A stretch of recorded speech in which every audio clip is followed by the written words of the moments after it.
Hello गुलीस, तो कैसे हैं आप? आशा करती हूँ आप बहुत अच्छे होंगे। मैं मानती हूँ आज मेरी वीडियो बहुत दिनों के बाद आ रही है। I am really really sorry for that. But मतलब मैं कोशिश करूँगी in future, in recent days कि मैं अब अपडेटेड रहूँ regularly. And please be sorry forgeted me. And आज हमारा दिन शुरू हुआ बायोलॉजिकल क्लासिफिकेशन के एनसीईआरटी और रिवीजन के साथ। 11th क्लास का रिवीजन चल रहा है, जो विपिन सर करा रहे हैं, और उसके स्टिकी नोट्स बनाए थे मैंने। एंड इसमें से एक ये जो इसमें जो ट्रिक है, जो A to Z वाली और हेम्स वाली, ये ना बहुत अच्छी ट्रिक है, आप अप्लाई करके देखना। And you mind blowing trick है, आई कांट एक्सपेक्टेड कि बहुत अच्छी ट्रिक है सच में, है ना। आपको वो जो एग्जाम्पल्स याद करने में बहुत हेल्प करेगी और डिसीजेज याद करने में हेल्प करेगी। एंड मैं अपने इस वीक का स्टेटस बताऊँ आपको, तो मेरा इस वीक का most of the time invest हुआ है मेरे मैनुअल्स को बनाने में। क्यों क्यों हुआ है मैनुअल्स बनाने में? क्योंकि अभी आ रहे हैं प्रैक्टिकल्स, और एज़ यूजर सब 12th वाले बच्चों को पता ही होगा कि उनके बोर्ड्स आ रहे हैं, उनके प्रैक्टिकल होने वाले from 7th of January. Because the boards आ रहे हैं, उससे पहले हमारे प्रैक्टिकल्स होते हैं सीबीएसई बोर्ड्स वालों के। तो from 7th of January it started.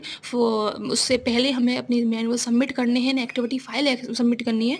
तो हमारा सब मोस्ट ऑफ द टाइम उसी में गया है। तो मेरी सबसे पहले बायोलॉजी की फ़ाइल मैंने बनाई थी, और उसको मैं अरेंज ही कर रहा था, क्योंकि I get too much hectic with it. क्योंकि मैंने ना बहुत ज़्यादा, मतलब उसमें मैंने अपने हाथों से लिखना था, और टीचर ने कंपलसरी करा था कि आप प्रिंट नहीं निकाल सकते। कहीं कहीं होगा कि वहाँ प्रिंट निकाल सकते हैं, but my school is not really like that. And मैंने फिर अरेंज किया, बहुत कम से कम 7 to 8 पेजेस लिखे थे, और 7 to 8 पेजेस लिखने के बाद उनको अरेंज किया। मैं आपको दिखाता हूँ, है ना। फिर आज के बाद जो है, मैंने केमिस्ट्री का मैनुअल लिखा था दिस वीक, एंड वो कंप्लीटेड हो गया। उसमें 10 to 11 एक्सपेरिमेंट्स थे, उनको पूरा किया था मैंने। एंड बहुत ज़्यादा, कम से कम हो गए थे, कम से कम 30 पेज मैंने लिखे थे, 13 पेजेस। यू इमेजिन, मतलब बहुत ज़्यादा लिखा। फिर उसके बाद जो है अभी बायोलॉजी का और फिजिकल का मेरा रह गया है।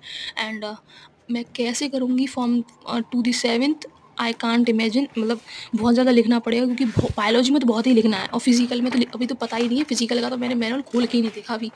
And what I am doing I don't know, है ना।